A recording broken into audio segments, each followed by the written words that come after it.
अच्छा जी, एक और हमारा एसईओ का फैक्टर स्कीमा ऑब्जेक्ट। ये स्कीमा क्या होता है वेबसाइट का?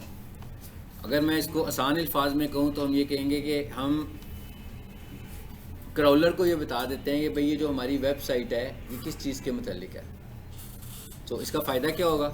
इसका फ़ायदा ये होगा कि जब क्राउलर हमारी वेबसाइट पे आएगा तो उसे हेड में ये सारी इन्फॉर्मेशन मिल जाएगी, तो उसको सारा पता लग जाएगा। सो उसका काम हमने आसान कर दिया, क्योंकि हम कहते हैं क्राउल बजट होता है। सो इस मकसद के लिए हम स्कीमा बनाते हैं, और हमें अपनी वेबसाइट का स्कीमा ज़रूर बनाना चाहिए।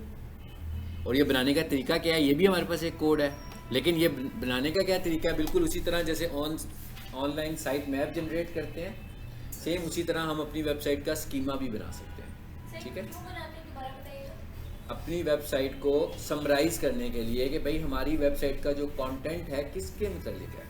ठीक है, इसलिए हम स्कीमा बनाते हैं।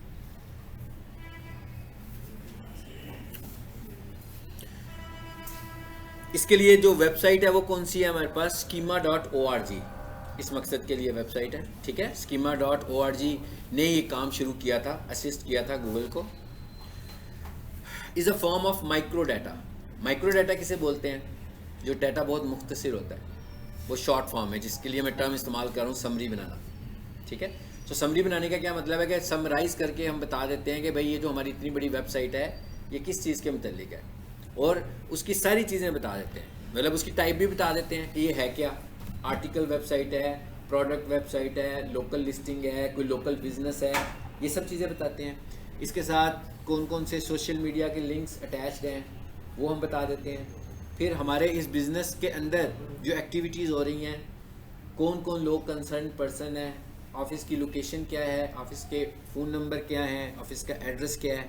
अब ये ऐसी बातें हैं जो हम पहले से ही हेड पोर्शन में बता रहे हैं, और किसकी मदद से बता रहे हैं? स्कीमा की मदद से बता रहे हैं। ठीक है, और जब हम ये सारी चीज़ें बता रही हैं तो इनकी एक वेबसाइट है ना, ये हम सारी इन्फॉर्मेशन उसको देते हैं। तो गूगल जब हमारा डाटा लोकेट करता है तो वो सिर्फ एक बार हमारी तरफ वेबसाइट नहीं लेकर आता, बल्कि जो जो इन्फॉर्मेशन हमने इसको दी होती है वो वाला डाटा भी पिक करके आपको गूगल के सर्च रिजल्ट्स में वो डाटा भी दिखा रहा होता है।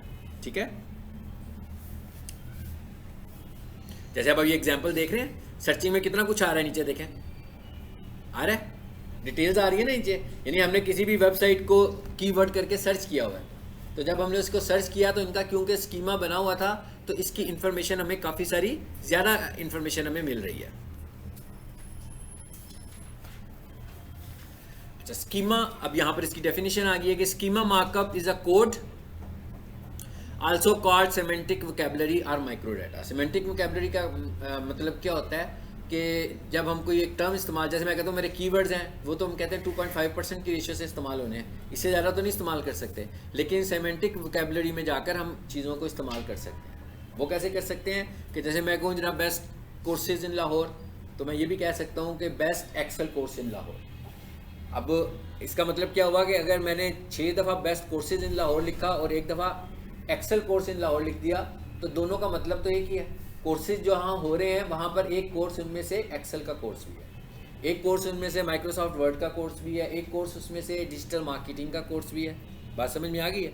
सो इस चीज़ को हम बोलते हैं सेमेंटिक, कि आपका जो मानी होता है वो सेम रहता है, लेकिन आपके जो अल्फाज होते हैं वो चेंज हो जाते हैं। ठीक है, that you can need to the HTML for your website. This is microdata help search engine better understand your content.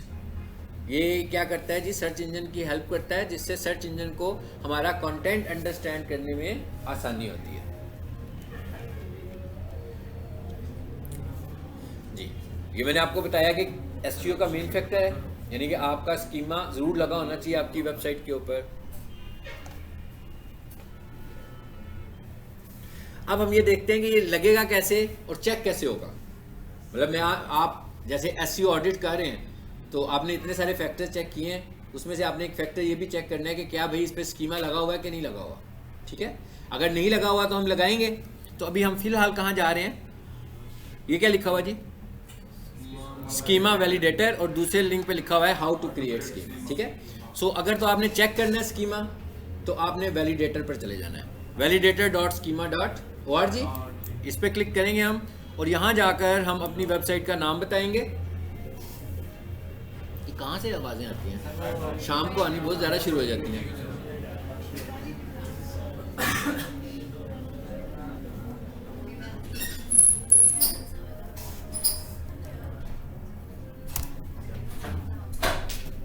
जी, ये सपोज मेरे पास एक URL है, मैं इस पर आया हूँ और यहाँ लाकर मैंने इस URL को पेस्ट कर दिया और यहाँ से मैं इसका टेस्ट रन करता हूँ। जी, क्या मैसेज आया? No item detected. इसका मतलब क्या हुआ कि इसका स्कीमा नहीं बना हुआ, ठीक है ना, यानी इसका स्कीमा नहीं है। अच्छा, अब एक काम करते हैं, ये क्या लिखा हुआ आ रहा है जी? आपको स्क्रीन पे देखना है, सब स्टूडेंट्स को स्क्रीन पे देखना है। स्टूडेंट्स, आपको कह रहा हूँ सबको स्कीम, इसलिए फिर कुछ चीज़ मिस हो जाती है, फिर आप लोगों को बाद में याद आता है कि ये आ गया। अगर आप स्कीम पे देख लें, हम लेक्चर का टाइम कम कर देते हैं भाई, 20 मिनट पढ़ लिया करेंगे ताकि आप कंफर्टेबल होकर स्क्रीन पे देखें, ठीक है? क्योंकि जब तक आप स्क्रीन पे नहीं देखेंगे आपको मेरी बात समझ में नहीं आएगी। आपकी तवज्जो इस तरफ होनी चाहिए ना लेक्चर के दौरान सबकी। सर थोड़ा सा डाइस पीछे कर लेंगे। ठीक है ना, देखिए कितनी अच्छी बात बताई आपने, बेशक थोड़ी सी लेट हो गई आप, फिर भी आपने बताई है। अगर मैं कहीं आगे हूँ और कोई स्टूडेंट मेरे पीछे बैठा हो, मुझे बता दिया करें, ठीक है? तो मैं उसके आगे आ रहा हूँ। अब ठीक है?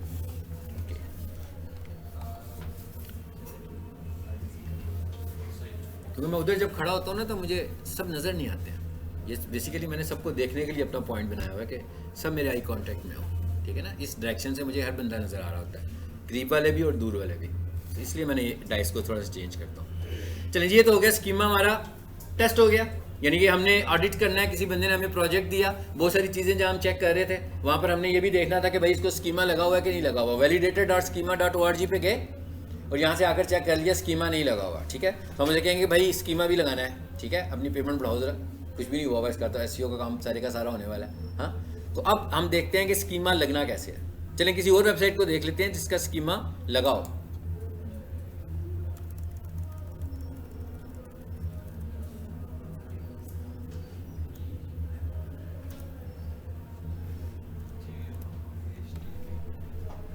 ठीक लिखा गया एड्रेस।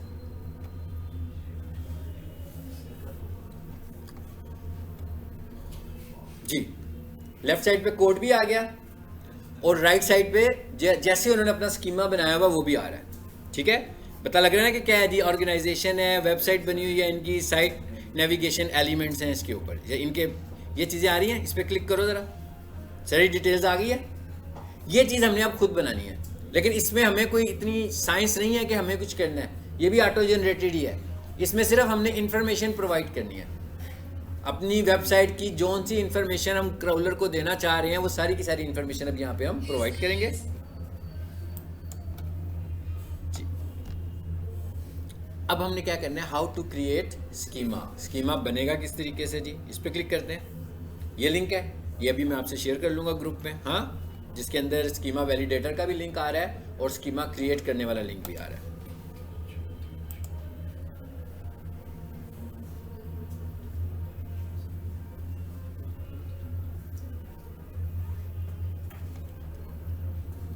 नीचे आ जाए जी, देखें अब क्या करने जा रहे हैं हम? अब हम स्कीमा बनाने जा रहे हैं, यानी हम स्कीमा क्रिएट करने लगे हैं। तो सबसे पहले वो आपसे क्या पूछ रहा है? Which schema would you like to create? कहता है आप कौन सा स्कीमा बनाना चाहेंगे। हाँ, मतलब इसका मतलब ये है कि भाई आपकी वेबसाइट किसके मुताल्लिक है ये मुझे बताएं। जैसे ये लिखा हुआ है आर्टिकल्स, देखिए नीचे लिस्ट आ रही है, सारी वेबसाइट टाइप्स की लिस्ट आ रही है। तो मैं कहता हूँ भाई मेरी जो वेबसाइट है वो ऑर्गेनाइजेशन है कि लोकल बिजनेस है? मैं कहता हूँ ऑर्गेनाइजेशन है, ठीक है?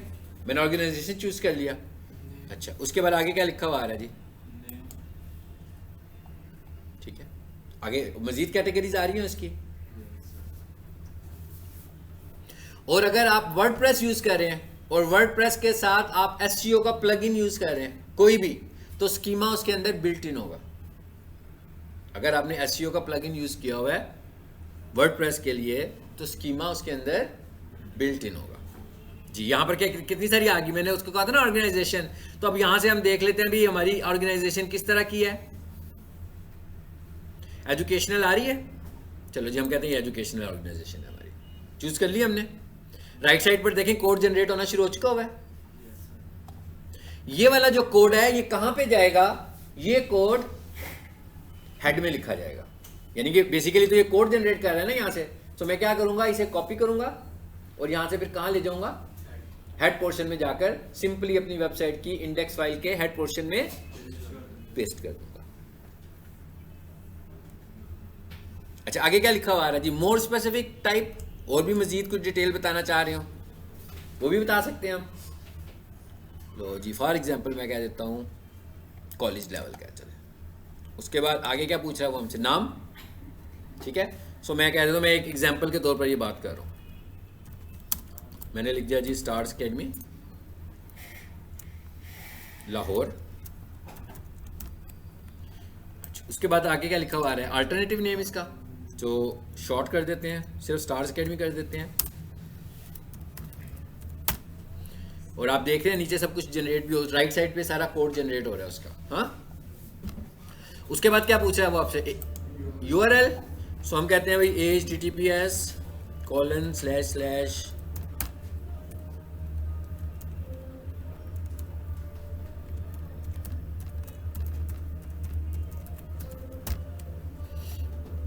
तो जब रिकॉर्डिंग देखते हो उसमें ये बैकग्राउंड म्यूजिक भी आ रहा होता है जो, अच्छा आज बज रहा है कि वैसे रोजाना बज रहा होता है, बज रहा है।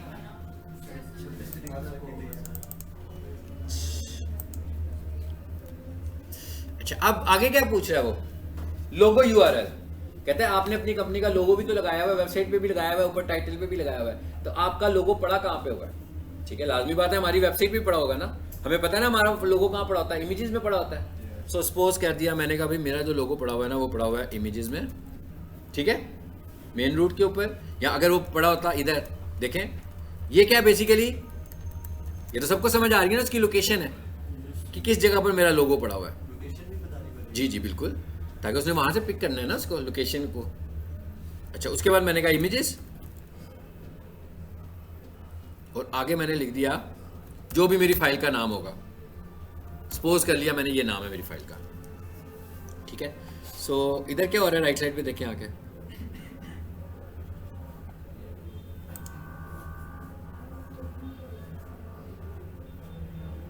आ रहा है सब कुछ, कोड जनरेट हो गया ये वाला भी, ये देखें लोगो कॉलन HTTP आ गया। इसको जूम करूंगा तो रिकॉर्डिंग अगर गई तो फिर मेरी जिम्मेदारी नहीं होगी, जूम करें ना फिर रिकॉर्डिंग हिल जाती है अपनी। हाँ ये मतलब हर स्टेप पे अलग-अलग कोड जनरेट होता है, लाजमी बात है, अभी तो जितने स्टेप्स करते जाएंगे कोड बढ़ रहा है ना उसका, फाइनली कोड कंप्लीट हो जाएगा, हम इसे कॉपी कर लेंगे, ठीक है। सम टाइम इसके साथ कन्फ्लिक्ट कर जाता है, मैं इसका जूम बड़ा करूंगा ना तो मे भी फिर आपको नजर ना आए ना। अच्छा आगे क्या लिखा हुआ आ रहा है, सोशल प्रोफाइल्स। तो आप अक्सर देखते हैं जब आप कोई कीवर्ड लिखते हैं तो एक वेबसाइट्स आती हैं और वेबसाइट्स के बाद फिर कुछ सोशल मीडिया के लिंक्स भी आ रहे होते हैं। तो अगर आपने ये स्कीमा बनाया हुआ है और उसमें अपनी सोशल प्रोफाइल्स अटैच भी की हुई हैं तो फिर किसी दूसरे के लिंक्स नहीं आएंगे बल्कि आप ही के लिंक्स उसमें नज़र आएंगे, ठीक है। सो हमें यहाँ पर आकर सोशल प्रोफाइल्स भी क्रिएट करनी है, ज़रा देखें ज़रा कैसे क्रिएट करनी है जी।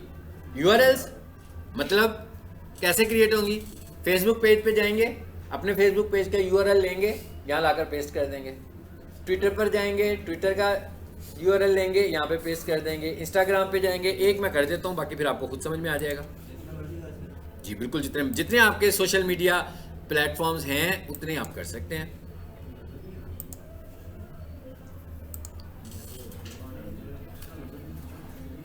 जी क्या हुआ है, नजर नहीं आ रहा, क्यों, लाइट की वजह से, कोई प्रॉब्लम, जाती प्रॉब्लम है कोई? हाँ लिखा हुआ छोटा है, आप लोग फासले फासले पे बैठे हुए हैं ना, रिकॉर्डिंग रुक जाएगी। मैं कह रहा हूँ कि मैंने इसका जूम बड़ा किया ना, जरूरी नहीं रुके, हो सकता है ना रुके, मैं कह दोनों ऑप्शन है, कहते हैं तो मैं बड़ा करके देख लेता हूँ। हाँ जी, नाराज क्यों हो रहे हो यार, इतना दुखी होकर क्यों कह रहे हो? चलिए इस पर हम राइट क्लिक करते हैं और यहाँ से हम इसे कॉपी कर लेते हैं, बस सिंपल कॉपी हो गया। अब यहाँ पर आए, ये सेम इस तरह हमें URLs पेस्ट करने हैं, ठीक है। और करना होगा फिर उसे दबाएंगे। हाँ जी बिल्कुल, ऐड का बटन दबाएं और जितने यूआरएल्स आपने अपने सोशल मीडिया के जितने भी आपके प्लेटफॉर्म्स हैं सारे के सारे प्लेटफॉर्म्स आप इस जगह पर ले आएँ, ठीक है। और यहाँ पर जो मैं प्लेटफॉर्म ला रहा हूँ वो कोड में भी आ रहा है। सो इसका मतलब क्या हुआ कि अगर सेम मेरी कोई और वेबसाइट हो, मैं क्या कोई और मेरे पास वेबसाइट हो और मेरे पास ये कोड भी पड़ा हो पहले से, तो मैं इधर आए बगैर भी कर सकता हूँ ना। क्या खा रहा है, इसी कोड को कॉपी करूँगा, बाकी की चीज़ें चेंज कर दूंगा, उसकी सारी वेबसाइट का नाम चेंज कर दूंगा, लोगो पीएनजी चेंज कर दूंगा। तो इधर आए बगैर करना चाहूँ तो भी कर सकता हूँ, इधर आके करना चाहूँ, क्योंकि बेसिकली तो क्या है ये सब कुछ आ गया ना। सेम एज, देखें ये कह रहे हैं इसने क्या यूज़ किया, सेम एज। सेम एज का क्या मतलब है कि भाई जिस बिजनेस पे आए हो इसी बिजनेस की तरह की ये चीज़ें भी हैं, मतलब इसी के लिए ये चीज़ें भी यूज़ हो रही हैं। अब इसी तरह मैं ट्विटर पर जाऊँगा, लिंक्डइन पर जाऊँगा, यूट्यूब पर जाऊँगा, जितनी भी मैंने सोशल मीडिया प्रोफाइल्स बनानी है सारी बना दूंगा। चलो जी आगे चलें। आगे क्या लिखा हुआ आ रहा है, ऐड कॉन्टैक्ट्स। अब हम ये कह रहे थे कि ये लोकल बिजनेस है, ठीक है ना। सो इसका मतलब है लोकल बिजनेस है तो लोगों के हम कॉन्टैक्ट्स भी इसमें बता देते हैं गूगल में जाकर कि भाई क्या हो रहा है, गूगल को अथॉरिटी बढ़ रही है ना इस वेबसाइट के मतलब, इस वेबसाइट के मतलब बहुत ज़्यादा मालूमात उसके पास जा रही हैं। और ये किसके पास जा रही हैं, क्राउलर के पास जा रही हैं। और ये सारी इन्फॉर्मेशन कहाँ आ रही है, ये सारी इन्फॉर्मेशन तो हेड में आ रही है, ये बॉडी में तो कुछ भी नहीं लिखा हुआ नज़र आ रहा। ये ऐसे तो नहीं है हम के जैसे वेबसाइट के ऊपर हमें सोशल मीडिया के लिंक्स नज़र आ रहे होते हैं, ये वो लिंक्स तो नहीं है बिल्कुल। मैं कह ये वो लिंक्स नहीं है जो सोशल, ये बेसिकली किसके लिए है, ये क्राउलर के लिए इन्फॉर्मेशन है सिर्फ। और ये कहाँ पर पेस्ट हो रही है, मतलब ये कोई इमेजेस के लिंक नहीं बना रहा उधर, ये आपकी वेबसाइट में दिख भी नहीं रहा। ये सारी इन्फॉर्मेशन वो दे रहा है क्राउलर को कि भाई क्राउलर जब विजिट करेगा हमारी वेबसाइट के ऊपर तो उसको इन चीज़ों का पहले से ही पता लग जाए, ताकि उसको ये पता हो कि मैं जिस वेबसाइट को क्राउल करने आ रहा हूँ उसका कंटेंट क्या है, ठीक है। और बेसिकली होगा क्या, जब कोई बंदा इस वेबसाइट को सर्च करेगा तो ये जितनी भी स्कीमा के अंदर आपने चॉइसेस दी हुई हैं ये सारी इंफॉर्मेशन वो निकाल कर यूजर को दिखा देगा। यानी उसका सोशल मीडिया निकल आएगा ना यहाँ से, क्योंकि उसके पास क्राउलर ने ये अपने पास एक्सट्रैक्ट करके रख लिया हुआ है। अच्छा अब आए जरा नीचे, और क्या है, कॉन्टैक्ट तो अभी नहीं ऐड किया मैंने, इस पर क्लिक करो। अब लिखा हुआ है कॉन्टैक्ट 1, तो इसका मतलब क्या हुआ कि कॉन्टैक्ट्स भी मल्टीपल कर सकते हैं। मिसाल के तौर पर जैसे हम कहीं पे स्टार्स अकेडमी का हमने एक प्रिंसिपल का कॉन्टैक्ट ऐड करना है, एक क्यूरी के लिए इन्फॉर्मेशन ऑफिस का कॉन्टैक्ट ऐड करना है, कोई सेल्स का कॉन्टैक्ट ऐड करना है, कोई स्पोर्ट का कॉन्टैक्ट ऐड करना है, ठीक है। मतलब बहुत सारे हो सकते हैं ना, एक भी हो सकता है और बहुत सारे भी हो सकते हैं। सो आपने जो जो ऐड करना होगा यहाँ पर आए, ये लिखा हुआ है कॉन्टैक्ट पर्सन ने, ये आ रहा है कॉन्टैक्ट टाइप क्या है इसकी, देखें कितनी सारी टाइप्स आ गई हैं। अब जरूरी नहीं कि आप सारी ऐड करें या एक ऐड करें, इट्स अप टू यू, ठीक है, कि वो कंपनी वाले कितना चाह रहे हैं कि गूगल के ऊपर कितनी ज़्यादा इंफॉर्मेशन है। मिसाल के तौर पर टेक्निकल सपोर्ट, सेल्स, मेरा ख्याल है सबसे ज़्यादा रेलिवेंट क्या है यहाँ पर, सेल्स है। हमने सेल ले लिया, इंफॉर्मेशन भी था, इंफॉर्मेशन सेल्स में आ जाएगी ना, सेल में तो इंफॉर्मेशन देंगे ना वो। ये क्या लिखा हुआ है जी, टोल फ्री। इसका क्या मतलब है कि आपके पास अगर टोल फ्री नंबर है तो इसे ऑन कर दें, ठीक है, ताकि क्रोलर के पास ये इंफॉर्मेशन भी चली जाएगी। ये क्या आ गया जी आगे, नंबर। चलिए जी यहाँ पर मैं कोई भी नंबर दे देता हूँ,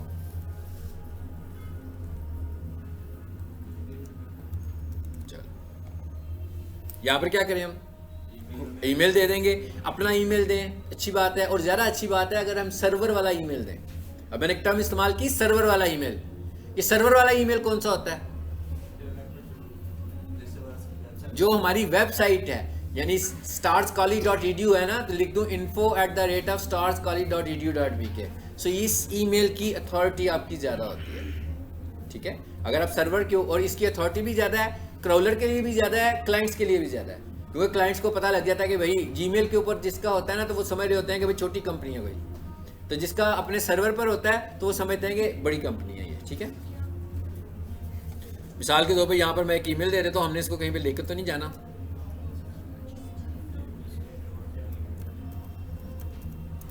चलो उसके बाद क्या कह रहा है, लैंग्वेजेस आपकी कौन सी हैं। बिल्कुल अलग ईमेल बनाते हैं। जब आप कोई वेबसाइट बाय करते हो, होस्टिंग परचेज करते हैं, तो आपको सर्वर मिलता है ना एक, जो सी पैनल है, वहाँ जाकर ईमेल्स भी होते हैं।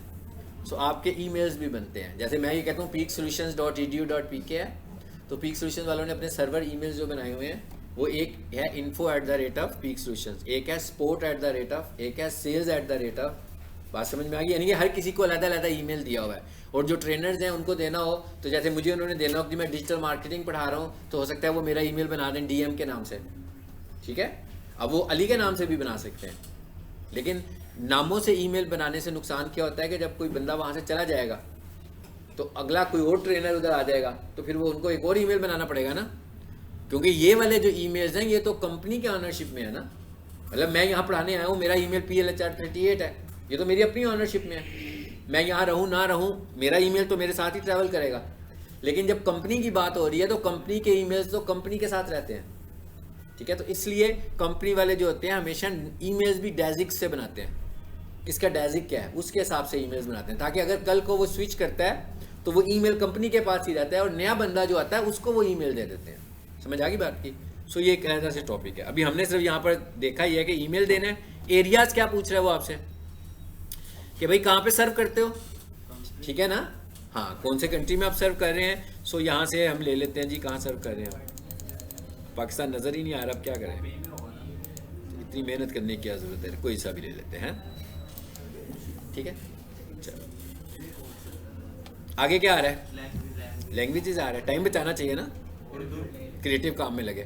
इंग्लिश भाई वेबसाइट पढ़ रहा है उर्दू में, मतलब क्या यार, मतलब कौमी तराना नहीं पढ़ना हम लोगों ने, लोगों से बिजनेस करना है, ठीक है। तो हमें क्या बताना है, हाँ आप Urdu as a second language ज़रूर बताएं, प्राइमरी लैंग्वेज जब भी कोई बिजनेस कर रहे हो इंग्लिश बताएं, ठीक है। हाँ जी, इंटरनेशनल लैंग्वेज हो गया जी। एक कॉन्टैक्ट ऐड हो गया। इस तरह जितने भी कॉन्टैक्ट्स ऐड करने हैं कर सकते हैं, कोई मुश्किल बात तो नहीं है, ठीक है। लो जी, हमने कहा बन गया जी हमारा स्कीमा। अब हम ये कह रहे हैं हमारा स्कीमा बन गया है। अब ये स्कीमा हमें नजर आ रहा है बना हुआ, ये क्या लिखा हुआ आ रहा है, कॉपी। चलो जी, इसे कॉपी कर दो बस, ठीक है। एक दफा फिर कॉपी करें। वैसे उसने उसको भी कर दिया होगा, सेलेक्ट करने की इतनी खास जरूरत नहीं। अब मैं जब उसमें जाऊंगा, अपनी समझ लो कि इंडेक्स की फाइल में आ गया हूँ, सपोज करें, ठीक है। उसका जो हेड वाला पार्ट होता है, पता है ना आपको, बॉडी से ऊपर वाला जो हिस्सा है, जहां पर हम टाइटल लिख रहे हैं, जहां पर आप मेटा टैग्स लिख रहे हो, उस हिस्से पर जाकर आपको इसे पेस्ट कर देना है। आ गया। और ये किस लैंग्वेज में पेस्ट हुआ है, हाँ जी, HTML, जावास्क्रिप्ट। ये स्क्रिप्टिंग जावास्क्रिप्ट में इसने कोड किया हुआ है। जितने भी कोड्स आएंगे ना वो सारे के सारे जावास्क्रिप्ट कोड होंगे, ठीक है। तो ये सारा कोड आ गया हमारे पास। अब देखें ना, ये मैंने एक बना लिया। अब बजाय इसके कि मैं नेक्स्ट किसी और वेबसाइट का भी मैंने बनाना हो और सब कुछ यही सिमिलर चीज़ें रखनी हो अगर, तो मैं इसी को एडिट कर सकता हूँ ना सारे को। चलो बात खत्म हो गई हमारी। अच्छा, अब हम जरा अगले टॉपिक पे शिफ्ट करते हैं। नेक्स्ट, अब ये हम जो कुछ पढ़ रहे थे ये सब क्या था हमारा, ये सब का सब ऑन साइट एसईओ था, ठीक है ना। ऑन साइट एसईओ का क्या मतलब है कि हम अपनी वेबसाइट के ऊपर आकर एसईओ कर रहे हैं, यानी टोटल अपनी वेबसाइट के कंटेंट में चेंजेस कर रहे हैं। कंटेंट चेंज करने का मतलब ये नहीं है कि किसी की वेबसाइट कुछ और लिखा हुआ था जब आपके पास आई और जब आपने एसईओ कर दी तो उसका सारा कुछ ही बदल दिया आपने बदलना कुछ नहीं है, आपने उन्हें एडिट करना है और जो चीज़ें एसईओ के लिए ज़रूरी है उनको ऐड करना है बीच में बस, ठीक है। मतलब उसके कंटेंट को चेंज नहीं करना। एडिट करने का क्या मतलब, आप मुझे बताओ। इतने दिनों से हम लोग एसईओ पढ़ रहे हैं, हम क्या एडिट कर रहे हैं? क्या हम लोगों ने किसी का कंटेंट को बदलने की बात की कभी? हम क्या बात करते हैं बदलने का मतलब क्या करते हैं हम कहते हैं भाई कीवर्ड को ले आओ बीच में, हम कहते हैं टाइटल में कीवर्ड को लेकर आओ, हम कहते हैं मेटा डिस्क्रिप्शन में कीवर्ड्स को लेकर आओ, हम कहते हैं हेडिंग्स जो लगाई हुई हैं, हेडिंग में कीवर्ड लिखे हुए हैं कि नहीं लिखे हुए हैं। वेलकम टू माय वेबसाइट अगर किसी ने लिखा हुआ है तो गलत बात है ना। ये तो इसका तो मतलब ये हुआ कि आप एसईओ का एक बहुत मेन फैक्टर जाया करने लगे हुए हैं, ठीक है। सो हेडिंग्स में उसको लेकर आओ, अपने कंटेंट के पैराग्राफ्स में उसको लेकर आओ, ये एसईओ सीखिए। तो मतलब अगर आपको नहीं पता कि क्या कंटेंट चेंज करते हैं तो नहीं, सही बात। एडिट करने का मतलब ये नहीं, वैसे बात नहीं ना करनी, टू द पॉइंट बात करनी है। वैसे बात करने का तो मतलब है कि फिर हम वैसे ही कर रहे हैं, जो कुछ भी कर रहे हैं वैसे कुछ नहीं करना। सो ये हमारी सारी क्या थी, ऑन साइट एसईओ। वैसे बात करने की आदत पुरानी है ना क्लास में, सबको है, किसी एक स्टूडेंट को नहीं मैं कह रहा हूँ, सबको कह रहा हूँ, सबको है वैसे बात करने की आदत। अगर मैं कहूँ किसी एक को है, नहीं है। अब आप काबू में आ गई हैं तो क्या करूँ मैं, ठीक है। अच्छा, अब एक फैक्टर हो गया, हम कह रहे हैं जी हमने ऑन साइट एसईओ पे काम करना है, और सबसे पहले किसी ने आपसे कहा ना कि मुझे एसईओ करवानी है, ज़रा मुझे एसईओ की रिपोर्ट तो दे दें पहले मेरी वेबसाइट की, ठीक है। सो आपने एसईओ की रिपोर्ट देने के लिए ये जितने फैक्टर्स हमने कहे हैं, कहाँ से हमने बातें शुरू की थी, कुछ याद है? हमने कहा भाई सबसे पहला जो काम है, एक ज़रा थोड़ा सा समराइज करते हैं, हाँ, ऑन साइट एसईओ को समराइज करते हैं पहले। हम कहते हैं जी सबसे पहला काम क्या था, हमें किसी ने अपनी वेबसाइट दी, तो सबसे पहला काम यह है कि कीवर्ड्स, पहला काम कि भाई क्या इस वेबसाइट के कीवर्ड्स हैं, और अगर उसके कीवर्ड्स हैं तो क्या वो रिलेटिव भी हैं कि नहीं है, उस वेबसाइट से रेलिवेंट कीवर्ड्स भी बनाए हुए हैं कि ऐसे ही कीवर्ड्स बने हुए हैं। और हो सकता है कि अगर आपको कोई नया प्रोजेक्ट मिले तो आपके पास कीवर्ड्स ना हो, आपको बनाने पड़े उसके कीवर्ड्स खुद से। तो सबसे पहला टास्क तो आपने क्या करना है, कीवर्ड्स बनाने हैं किसी भी वेबसाइट के। कीवर्ड बनाने के लिए हम कीवर्ड रिसर्च यूज़ करेंगे, प्रीवियस लेसन में जो हमने रिपीट किया था उस फार्मूले को इस्तेमाल करेंगे, ऑल इन टाइटल के साथ कंपैरिजन करेंगे, ऑल इन डिस्क्रिप्शन के साथ कंपैरिजन करेंगे, गूगल ट्रेंड में जाकर देखेंगे, गूगल सजेस्ट में जाकर देखेंगे। यानी कीवर्ड के लिए हमें ये सारी एफर्ट करनी है। फिर हमारे सामने हो सकता है कि ये एक, जब आप कोई एसईओ की जॉब करोगे तो सबसे पहले उन्होंने आपको बिठा देना एक कंप्यूटर के ऊपर, उसमें एक एक्सेल की फाइल उन्होंने दे देनी है, और उसके अंदर जब आपने उसे खोल कर देखना है ना, तो उसमें हो सकता है कि 500 अल्फाज हों या 1000 अल्फाज हों। तो उन्होंने कहना है कि भाई ज़रा हमें रिसर्च करके दें पहले कि हमारे कीवर्ड्स कौन, ये हमारी टर्म्स है, इनके अगेंस्ट आप बताओ हमारी वेबसाइट के कीवर्ड्स क्या होंगे। गूगल ट्रेंड ये सब कुछ उसमें लिखा हुआ है प्रीवियस स्लाइड में ना, गूगल ट्रेंड, गूगल सजेस्ट, ये सब कुछ जो हमने पिछले पढ़ा है लेक्चर, वो मैं उसी को रिपीट किया, उसी की बात की है मैंने, ठीक है। सो गूगल ट्रेंड में जाकर भी देखना है, और मैं इतनी सारी चीज़ों के नाम इसलिए लिए हैं कि सिर्फ एक चीज़ में नहीं देखना। मतलब मैं कहता हूँ मैं गूगल ट्रेंड में जाकर कीवर्ड लगा लेता हूँ, और आजकल को ये कीवर्ड बहुत हॉट है, महीने के बाद वो उतना इंपॉर्टेंट नहीं रहता, ट्रेंड में से निकल गया, ट्रेंड में से क्या निकला, वो चला ही गया, गायब ही हो गया बिल्कुल। हाँ, कुछ करंट हालात की वजह से वो कीवर्ड ट्रेंड में आया हुआ था, हालात चेंज हुए। जैसे मैं कहता हूँ एडमिशन्स हो रहे होते हैं, मैट्रिक का सीज़न आया, ठीक है, पीक सॉल्यूशंस के लिए जो matric student computer short courses trending में चले गए ना, बहुत सारे एडमिशन्स होते हैं ना जब मैट्रिक के स्टूडेंट्स फ्री होते हैं। लेकिन जैसे ही इंटरमीडिएट के एडमिशन्स ओपन हुए तो ये स्टूडेंट्स तो सब चले गए। सो इसका मतलब क्या हुआ कि ये वाला जो कीवर्ड है जो कि मैट्रिक के स्टूडेंट्स को फाइंड करेगा, ये तो टेम्परेरी है, ये लाइफ टाइम तो नहीं है ना, ये तो सीजनल होगा सिर्फ। सो हमें ये भी देखना है कि हम जिन कीवर्ड्स पे काम कर रहे हैं उनमें से कितने लाइफ टाइम्स हैं, कितने लाइफ टाइम है, कौन सा कीवर्ड 2 महीनों वाला है, कौन सा कीवर्ड 1 महीने वाला है, कौन सा 6 महीने चलेगा, इस चीज़ को भी हमें देखना है, ठीक है। सो ये सबसे पहला टास्क है जी, कीवर्ड रिसर्च करना। सपोज किया कीवर्ड रिसर्च हो गई, ठीक है, हम लोगों ने 500, किसी ने हमें फ्रेजेस लिखकर दिए हुए थे, उसमें से हमने कोई 20-25 कीवर्ड फाइनल कर लिए। इसका मतलब क्या हुआ कि अब इन कीवर्ड्स को हमें इंप्लीमेंट करना है, कहाँ पे जाकर, अपनी वेबसाइट के ऊपर। अब कीवर्ड्स को कहाँ पे होना चाहिए, अगर आपसे मैं पूछूं तो जल्दी से आप बता सकते हैं, बताना शुरू कर दें कहाँ कहाँ होना चाहिए कीवर्ड को, शुरू से आखिर तक। बिल्कुल सही है, टाइटल में होना चाहिए, तो सबसे पहले आकर हम टाइटल में देखेंगे। फिर हमने कहा भाई टाइटल की लेंथ कितनी होनी चाहिए, हमने कहा 60 to 70 कैरेक्टर्स, और उसकी एक पिक्सल की लेंथ भी थी, किसी को अगर याद हो तो, वो भूल गए होंगे। पिक्सल्स, पिक्सल्स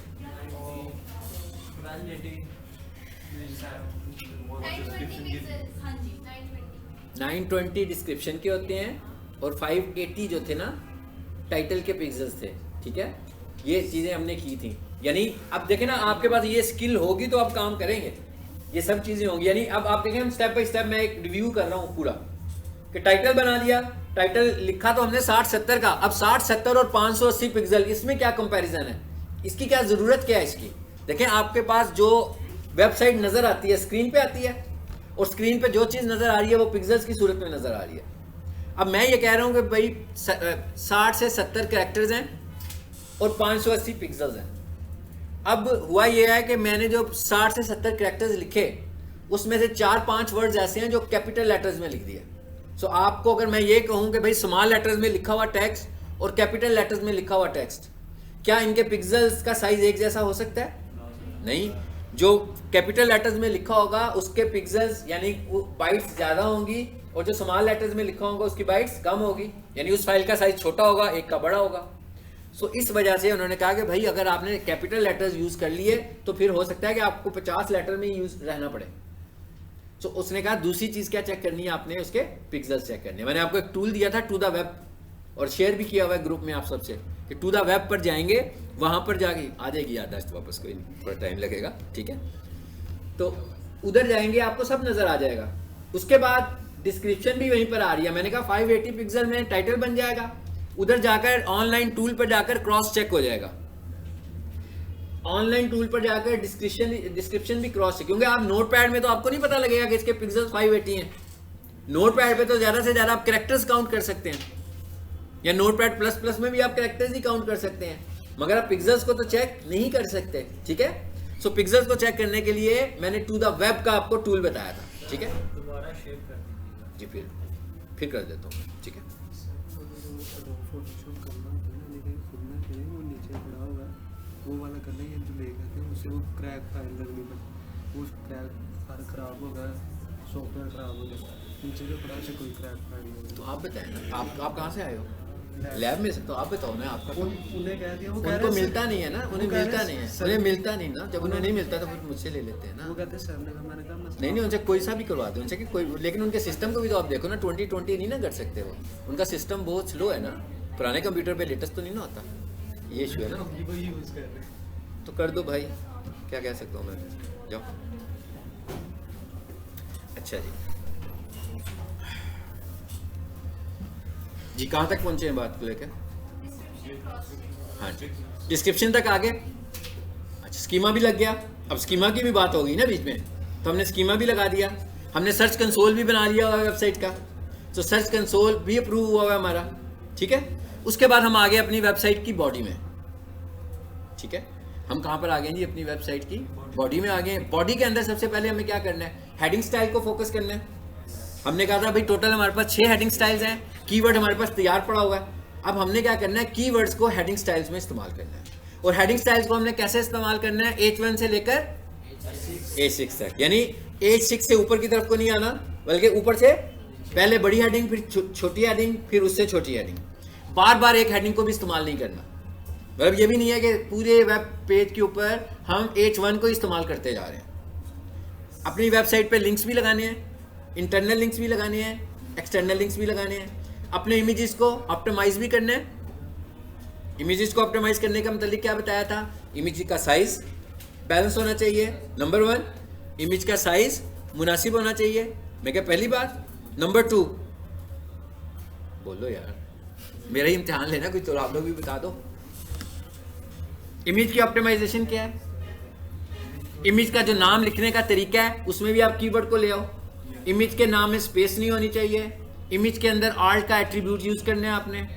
आल्ट के एट्रीब्यूट में आपने कीवर्ड इस्तेमाल करना है। आल्ट एट्रीब्यूट की मैक्सिमम लेंथ 120 कैरेक्टर होती है, ठीक है। ये सारी चीज़ें बन गई आपकी ऑन साइट एसईओ, यानी कि वेबसाइट के ऊपर जो टास्क कर रहे हैं ये सारे काम आपने इंप्लीमेंट कर देने हैं। जब ये सारे काम आपके इंप्लीमेंट हो जाएंगे तो इसका मतलब क्या हुआ कि हमने ऑन साइट एसईओ कर लिया। ये मैंने अभी 10 मिनट में समराइज किया, ये इतना 10 मिनट वाली बात नहीं है, सारी चीज़ें हम पढ़ते रहे इतने लेसन में, एक एक करके यही चीज़ें पढ़ी हैं हमने सारी। हाँ, ये अभी मैंने आपको एक किस्म की मेमोरी याद दिलाई है कि आपने ऑन साइट एसईओ कैसे करनी है। अब ये सारे काम किस पर हो रहे हैं? वेबसाइट के ऊपर हो रहे हैं, यानी कि वेबसाइट खोल के हो रहे हैं ना ये काम।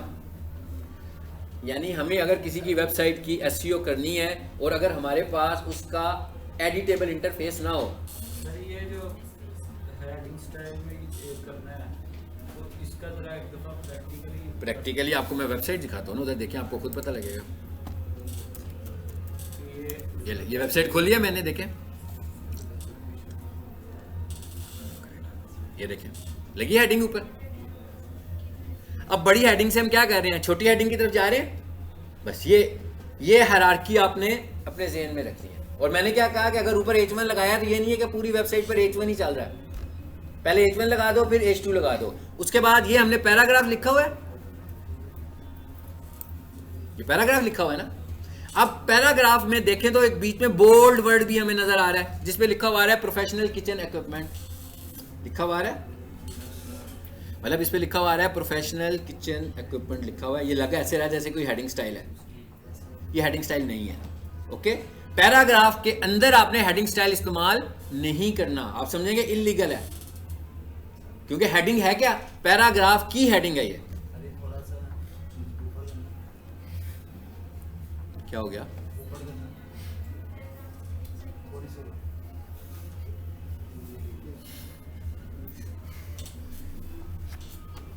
हाँ जी, इजाजत है? अब नीचे करूं मैं, क्या अब नीचे?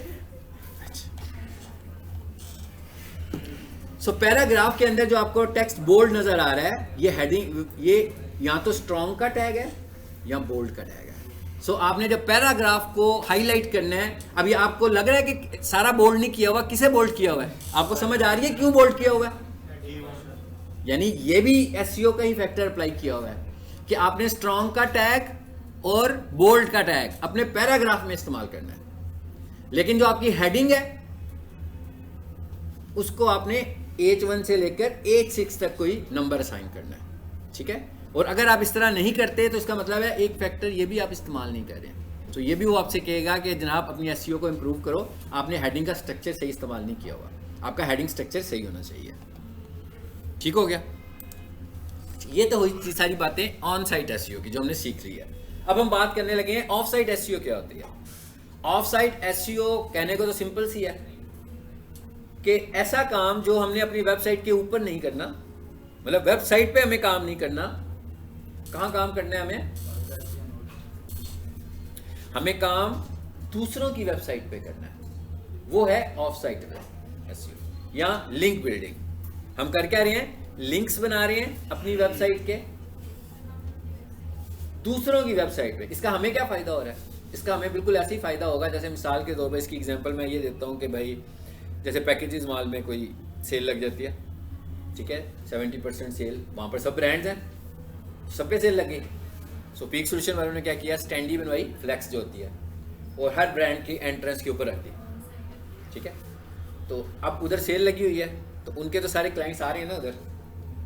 अब इसका मतलब क्या हुआ कि उनके क्लाइंट्स को हम कैश कर सकते हैं उधर फ्लैक्स लगवा के, कि जो लोग भी उधर आएंगे हमारी फ्लैक्स को देखेंगे, और जब उनको किसी ब्रांड के अंदर हमारी फ्लैक्स नज़र आ रही होगी तो एक इंप्रेशन होगा। मतलब एक तरीका तो यह ना कि सड़क के ऊपर स्टार लगाओ, और एक सूरत क्या है कि किसी ब्रांड के अंदर उनके ऑफिस में स्टार लगाओ, कितना फ़र्क पड़ गया। बिल्कुल इसी तरह हमारे पास कुछ वेबसाइट्स होती हैं जिन्हें हम बोलते हैं हाई PR वेबसाइट्स। इनका पेज रैंक जिनकी डोमेन अथॉरिटी बहुत अच्छी होती है, और हम जब नई वेबसाइट बनाते हैं, अभी तक हमने जो कुछ भी पढ़ा है इसका ताल्लुक डोमेन अथॉरिटी से बिल्कुल नहीं है। और डोमेन अथॉरिटी का जो स्टैंडर्ड है ये स्टैंडर्ड गूगल का भी नहीं है। डोमेन अथॉरिटी जो स्टैंडर्ड है ये मॉज का स्टैंडर्ड है, ये दूसरा एक कंपनी है जिसका स्टैंडर्ड है, जिससे आपकी वेबसाइट की अथॉरिटी ज़्यादा या कम होती है। और जो अच्छी अथॉरिटी वाली वेबसाइट्स हैं, बहुत अच्छी अथॉरिटी वाली, वो 90+ होंगी, जैसे मैं कहूँ फेसबुक, जैसे मैं कहूँ लिंक्डइन, और ऐसी वेबसाइट जिनको हम कहें कि भाई जिनकी एवरेज अथॉरिटी है, यानी आप समझ लो कि एवरेज हम कहते हैं 40 to 50 को, और इससे कम जिनकी डोमेन अथॉरिटी हो, यानी जो नई वेबसाइट्स बनी होंगी, हो सकता है उसकी अथॉरिटी 2 हो सकता है उसकी अथॉरिटी 5 हो सकता है उसकी अथॉरिटी 7 हो, फिर क्या हो, ग्रेजुअली ग्रो करेगी, वो आहिस्ता आहिस्ता ग्रो करेगी। सो 40 to 50 जो होती है वो एवरेज होती है, 50 से जो 60 की तरफ जाती है वो थोड़ी सी बेहतर होती है, 60 से लेकर 60 से जो ऊपर आती है फिर हम उसको बेहतर समझते हैं, लेकिन जो अच्छा हम समझते हैं वो 80+ को समझते हैं। 80+ की जो डोमेन अथॉरिटी है वो सबसे अच्छी है। अब आपको समझ में आया डोमेन अथॉरिटी क्या है? पहले तो ये समझ में आना चाहिए कि डोमेन अथॉरिटी क्या है, किसको रहे हैं। बिल्कुल उसी तरह ही है जैसे पैकेजेस माल में जो ब्रांड है उनकी एक अथॉरिटी है कि उनके पास कोई चीज़ अगर पड़ी होगी तो वेट रखेगी ना, कोई एक्सटर्नल चीज़ किसी और की वहाँ पर लगी होगी। इसी तरह एक वेबसाइट है, फेसबुक वाले आपकी कंपनी का इश्तिहार खुद ही लगाना शुरू कर दें, पेड ऐड भी ना हो, तो आपकी कंपनी को वेट मिलेगा कि नहीं मिलेगा? ये एग्जाम्पल दिया मैंने, मिलेगा ना। तो अब हम क्या करने क्या लगे, हम कह रहे हैं भाई जिनकी DA अच्छी है, यानी जिनकी डोमेन अथॉरिटी अच्छी डोमेन अथॉरिटी है, हम उनकी वेबसाइट पे जाकर अपनी वेबसाइट का लिंक लगा देंगे। उसकी वजह से हमें क्या फ़ायदा होगा?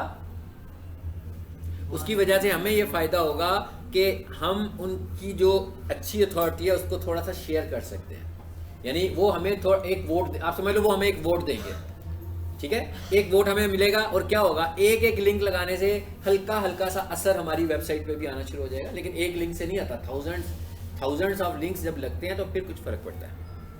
फिर क्या होगा, अगर हमारी वेबसाइट की डोमेन अथॉरिटी समझ लें 12 है, तो जब हमने लिंक्स लगाने शुरू कर दिए तो ये 12 से 17 पे जाएगी, 17 से 20 पे जाएगी, 20 से 25 पे जाएगी, 25 से 40 पर जाएगी, और आहिस्ता आहिस्ता आहिस्ता आहिस्ता इस तरह हमारी डोमेन अथॉरिटी बेहतर होती जाएगी। बात समझ में आ गई? इस तरीके से हमारी डोमेन अथॉरिटी बेहतर होती है। This process is called link building.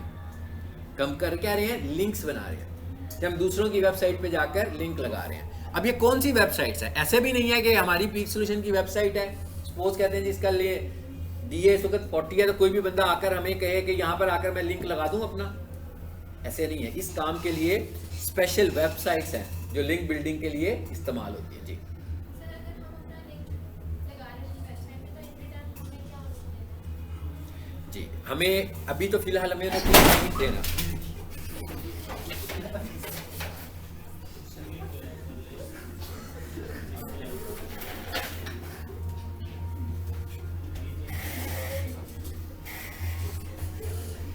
कोई बात नहीं है, ध्यान से बैठे, किसी की भी चेयर गिर सकती है, मतलब ऐसे नहीं है कोई कि उन्हीं की गिरी है, आप लोग भी मेज पकड़ के बैठे हैं। हाँ, आप लोगों की भी चेयर में तो किसी का भी कोई मसला हो सकता है। जैसे ही बैठा है, इसमें समझा भी रहा हूँ ना, जब मैं मूव कर रहे हैं, है ना, मूवमेंट बहुत ज़्यादा है। ये ऐसे हो गई। हाँ जी जी।